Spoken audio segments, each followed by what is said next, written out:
Bonjour à tous et bienvenue encore sur Mathosphère. Aujourd'hui, on se retrouve pour calculer une intégrale qui, à première vue, paraît très compliquée, mais qui est en vrai très simple. Et pour résoudre cette intégrale, on va utiliser la formule du roi donnée par l'intégrale de a à b de f de x dx. C'est l'intégrale de a à b de f de a plus b moins x dx. Si f est contenu dans l'intervalle AB.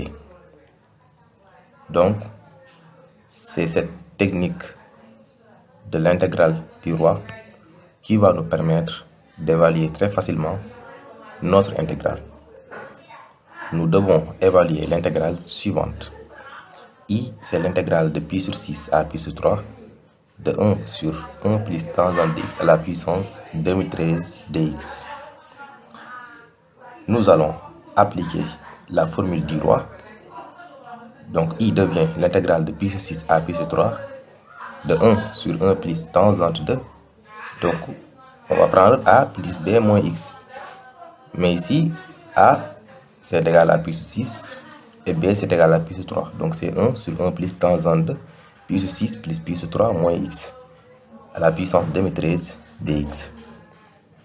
Nous allons simplifier l'expression parce que pi sur 6 plus pi sur 3 moins X, c'est égal à pi sur 2 moins X. Donc, I devient l'intégrale de pi sur 6 à pi sur 3 de 1 sur 1 plus tangente de pi sur 2 moins x à la puissance 2013 dx. Et comme vous le savez, tangente de pi sur 2 moins x, c'est tout simplement cotangente de x. Parce que tangente de x, c'est sin de x sur cos de x. Donc, tan de pi sur 2 moins x, c'est sin de pi sur 2 moins x sur cos de pi sur 2 moins x, qui est égal à cos de x sur sin de x, qui est bien l'inverse de la fonction tangente, qu'on note cotangente. Donc, I, c'est l'intégrale de pi sur 6 à pi sur 3 de 1 sur 1 plus cotangente de x à la puissance 2013 dx. Tout en sachant que cotangente de x, c'est 1 sur tan de x. Donc, en remplaçant cotangente de x par 1 sur tangente, on obtient I, c'est l'intégrale de pi sur 6 à pi sur 3 de 1 sur 1 plus 1 sur tan de x à la puissance 2013. Parce qu'on a tout simplement remplacé cotangente de x par 1 sur tan de x.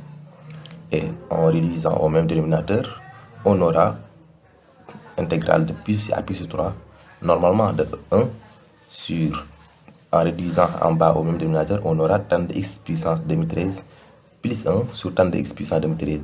Et en montant maintenant, parce qu'on a 1 sur tout cela, donc le tan de x puissance 2013 qui était au dénominateur va monter en haut pour devenir le numérateur. Donc ce sera tan de x puissance 2013 sur tan de x puissance 2013 plus 1. Et n'oubliez surtout pas que I, c'était l'intégrale de 1 sur 1 plus tan de x puissance 2013. I, c'est encore I, c'est l'intégrale de 1 sur 1 plus tan de x puissance 2013 dx. I, c'est encore aussi l'intégrale de tan de x puissance 2013 sur tan de x puissance 2013 plus 1.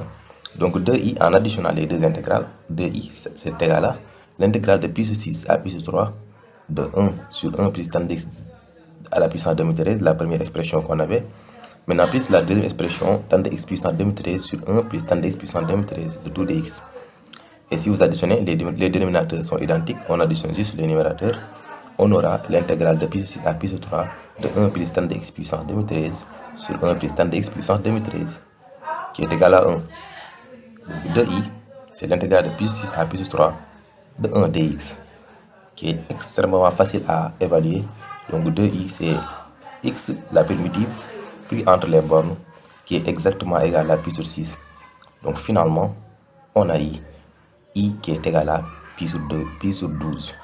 Donc l'intégrale de pi sur 6 à pi sur 3 de 1 sur 1 plus tan de x puissance 2013, c'est égal à pi sur 12 avec la technique du roi.